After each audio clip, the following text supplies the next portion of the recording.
उमेदवार जे आहेत ते आता मतदान करत आहेत. बाबूराव कदम हिंगोली. हां, तर मला सांग म्हणजे मी त्यांना आज सोडतो. दिल्ली लाईव्ह बघ, एक फ्रेम दिली स्टेडी. हॅलो हॅलो, माझा चेहरा दाखव. मिळाली ना? मी दिसलो ना?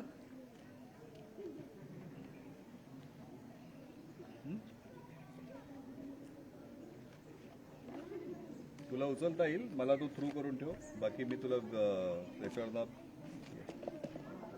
महायुती करूया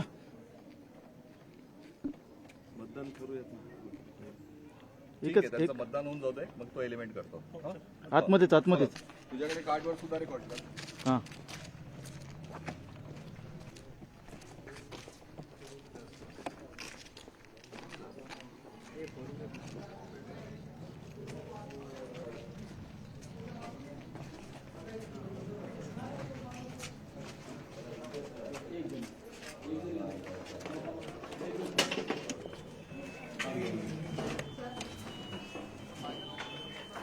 ये पुढे तरी या नाही तर पाठी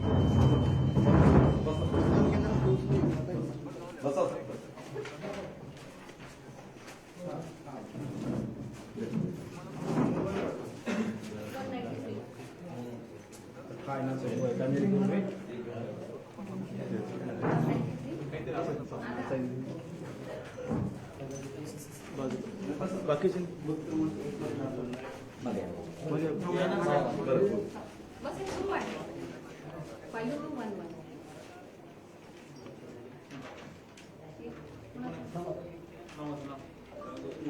अशोक कदम या पुढे या समोर तुम्ही सही करा.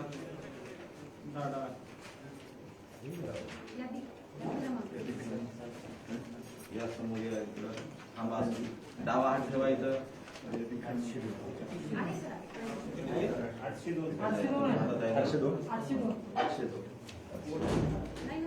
थोडं लावलं मी. तुझी चिठ्ठी जा मध्ये.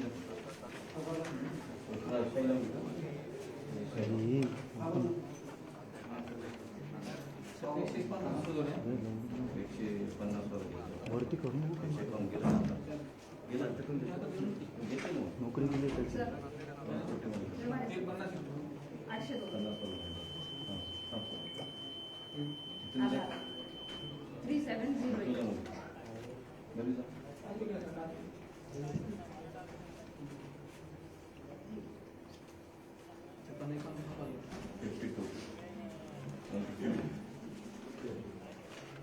सर तिकडे का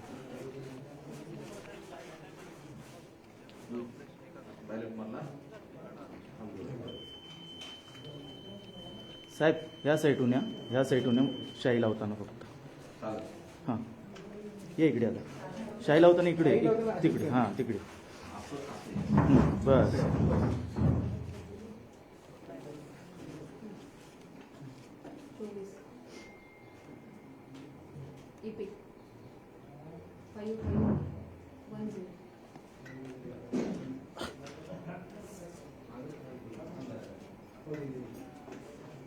जाऊ सर आतमध्ये.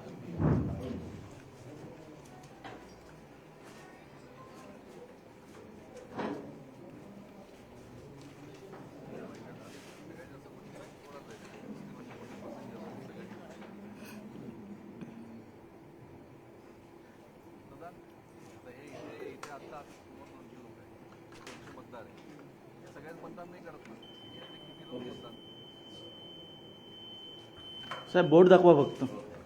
इकडे इकडे येऊन समोर येऊन दाखवा. हां, नाही इथे इथे नाही, बाहेर करूया. ठीक आहे ना.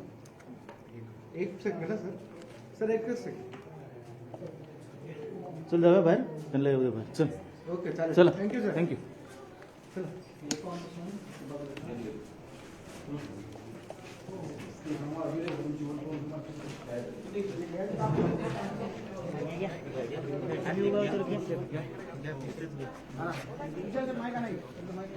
इकडे तोंड करून इकडे माझ्याकडे तोंड करून उभे राहा.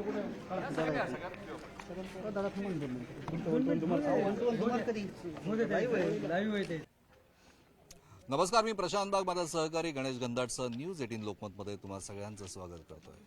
आपल्याला माहिती आहे की लोकशाहीचा उत्सव, लोकशाहीचा महाउत्सव, लोकशाहीचा महाकुंभ अशा अनेक वेगवेगळ्या कारणांनी लोकसभा निवडणुकीकडे सगळ्यांचंच लक्ष आहे. आपल्या देशातल्या लोकसभा निवडणुकीचा दुसरा टप्पा, दुसरा फेज, आता त्याचं 8 जागांसाठी महाराष्ट्रामध्ये मतदान सुरू आहे. आपल्या देशातल्या अनेक जागी सुरू आहे.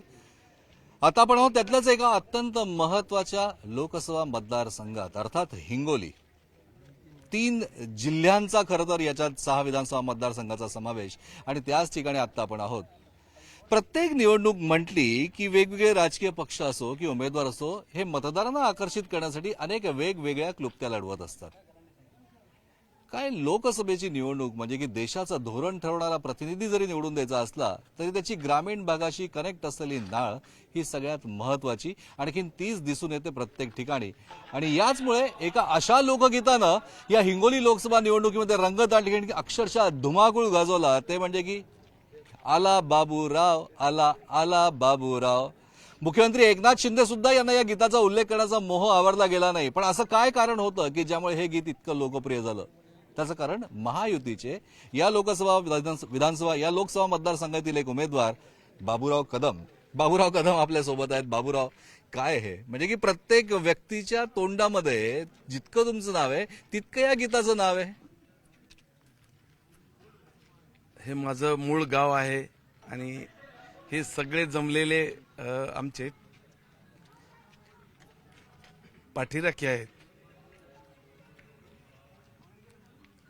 मी जे आज उभा आहे या सर्व मंडळीमुळं. आपण बघतोय की बाबूरावांनी आतापर्यंत 2 विधानसभा निवडणूक लढवली. स्थानिक स्वराज्य संस्था, जिल्हा परिषद, पंचायत समितीच्या माध्यमातून प्रतिनिधित्व केलं. या भागाचं आणखीन एक सम्यक उमेदवार म्हणून त्यांच्याकडे कायम बघितलं गेलं. लोकांनी उभा केलेला उमेदवार म्हणून बघितलं गेलं. त्यांची इमेज चांगली, बोलताना कंठ सुद्धा दाटून येतोय, गैवरून येतोय. गेल्या काही दिवसात प्रचारामध्ये दिवस बघितला नाही, रात्र बघितला नाही. का तुम्हाला निवडणूक लढवायची आहे इच्छा? नाही, माझी मुळीच इच्छा नव्हती, परंतु महाराष्ट्र राज्याचे मुख्यमंत्री एकनाथभाई शिंदे यांनी माझ्यावर ही जबाबदारी दिली. खरं तर एखाद्या सर्वसामान्य कुटुंबातील, शेतकरी कुटुंबातील व्यक्तीला ही लोकसभेची उमेदवारी म्हणजे फार मोठं माझ्यावर एक संकट म्हणलं तरी काय हरकत नाही. परंतु माझा गेल्या 30 वर्षाचा अनुभव, मी गेले 30 वर्ष सतत शिवसेनेमध्ये काम करतो.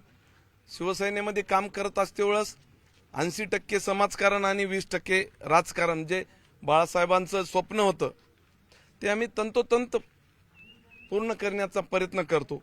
आणि अशा परिस्थितीत आज जी माझ्यावर जी जबाबदारी दिली, नक्कीच त्यांनी जे माझ्यावर विश्वास टाकला, बंधूंनो, मी या विश्वासाला कुठल्याही प्रकारे तडा जाऊ दिला जाणार नाही. तुम्ही ज्यावेळेस बोललात बाबूराव की मला माझ्यासाठी हे खरं तर संकट होतं, पण असं म्हटलं होतं की ज्या विषयाला संकट मानलं होतं तोच तुमच्यावर दाखवला गेलेला विश्वास म्हणता येईल ना. संकट मी ह्याच्यासाठी बोललो की एवढी मोठी जबाबदारी, खरं तर मी विधानसभेची तयारी करत होतो. मागच्या वेळेस तुम्हाला माहित असेल नसेल, मला हेच माझ्या विरोधात रनिंग आमदार असणारे उबाटा गटाचे उमेदवार, त्यांना 40-42 हजार आणि मला जनतेच्या आशीर्वादामुळे 61,000 अपक्षांना मतदान पडले होते आणि माझी 6,500 सीट गेली होती. परंतु मी सतत जनतेमध्ये काम करत, तुमचा लोकांमध्ये असलेला संपर्क महत्वाचा आहे की त्याचमुळे आपण बघतो की प्रचंड मोठा उत्साह आहे. लोकसभा निवडणुकीमध्ये मतदानाची टक्केवारी कमी असते, हे खरं आहे. पण काही ठिकाणी मतदारसंघ असेही दिसून येतात की खास करून हिंगोली लोकसभा मतदारसंघाचा पाहणी करत असताना, मग नांदेडचा भाग असो, काही हिंगोलीचा भाग असो किंवा त्याचबरोबर असलेला यवतमाळ जिल्ह्याचा काही भाग असो, या हिंगोलीच्या मतदारांनी ठरवलंय की मतदान विक्रमी करायचं. हा एक अत्यंत चांगला विषय. बाळासाहेब आपल्या बरोबर आहेत. ग्रामीण भागाशी घट्ट असलेली नाळ, आणखीन ही लोकसभा निवडणूक मतदानाची टक्केवारी वाढते, काय सांगाल? बरोबर आहे. ज्या लोकांनी आम्ही तालुक्यातून आदरणीय लोकनेते बाबुरावजी कदम कोहळीकर यांच्या पाठीमागं हा तालुका पाठीमागं राहिला, याची एक प्रचंड ताकद आणि बाबुरावजी कदम यांचा लोकांशी जुळलेली नाळ, गोरगरिबांशी हा विश्वास घेऊन मुख्यमंत्री एकनाथभाई शिंदे यांनी जो विश्वास टाकलाय, त्या विश्वासाला आमच्या 10 विधानसभा तालुक्यातून जो काही गोरगरीब लोकांनी एक बाबुरावजी आला बाबुराव म्हणून जे नाव तयार झालं, या तालुक्यातून जे लोकांनी प्रतिसाद दिला आणि हा आला बाबुराव नाव हे हिंगोली लोकसभा मतदारसंघात प्रसिद्ध झाले आणि कोण बाबुराव म्हणून पाहण्यासाठी लोकांची गर्दी. आजचा विश्वास झाला की हा गोरगरिबांचा नेता आहे, आमचं कुठेतरी कल्याण करेल. या धर्तीवर 100% आमची जीत. काय काय बोलक्या भावना आहेत तुमच्या, म्हणजे की आला बाबूराव या विषयाला चपखलपणे एखादी व्यक्ती कशी मनातल्या भावना व्यक्त करते, पण याच लोकसभा मतदारसंघामध्ये अजून एक बाबूराव आहे, तेही बाबूराव कदमच आहे आणि ते या बाबूराव फार मागे राहतात. तुम्ही तुमची उमेदवारी कशासाठी निवडणूक लढवताय? बाबूराव थांबा, तुम्ही एकच मिनिट थांबा. मराठा आरक्षणासाठी. मराठा आरक्षणासाठी का मराठा आरक्षणाबद्दल का? सरकारनं फसविलेलंच आहे. समजा मुख्यमंत्र्यानं शपथ घेऊन समजा शिवरायाची शपथ घेतली आणि काहीच समजा म्हणजे अंमलबजावणी केली नाही. त्याला नुसता समजा GRच काढायचा होता. सोयाबीनचे भाव काय आहात, गॅसचे भाव काय आहात, त्याच्यावर कोणी बोलायला तयार नाही ना. समजा उच्च न्यायालयामध्ये मराठा आरक्षणासंदर्भात दाखल 6 याचिकांची एकत्रित सुनावणी पूर्ण पीठावर मुख्य न्यायाधीश देवेंद्र कुमार उपाध्याय यांनी सुरू केलेली आहे. या माध्यमातून राज्य सरकारच्या वतीनं महाधिवक्ता यांनी सांगितले, निवडणुकीच्या काळामध्ये हा मुद्दा अत्यंत मोठ्या प्रख्यात आला होता की राज्य सरकारने जे आरक्षण ACBC अंतर्गत 10% दिलंय ते टिकणारं आरक्षण आहे, ही त्यांनी भूमिका घेतली. 105व्या घटना दुरुस्तीचा आधार सुद्धा त्यांनी वारंवार घेतला. बाबूराव कदम सुद्धा तुमच्याच या ठिकाणी तुमच्याच नावासारखे एक उमेदवार आहे. मराठा आरक्षणावरनं फसवलं असं त्यांचं म्हणणं आहे. तुम्हीही आज महायुतीचे उमेदवार. लोकशाहीमध्ये प्रत्येकाला उभं राहण्याचा अधिकार आहे आणि महाराष्ट्र राज्याचे मुख्यमंत्री एकनाथभाई शिंदे यांनी अतिशय चांगल्या पद्धतीनं आरक्षणाचा निर्णय घेतलेला आहे. प्रत्येक कार्यक्रमाला वेळ असते, अधिसूचना असतात, गाईडलाईन्स असतात आणि स्टेप बाय स्टेप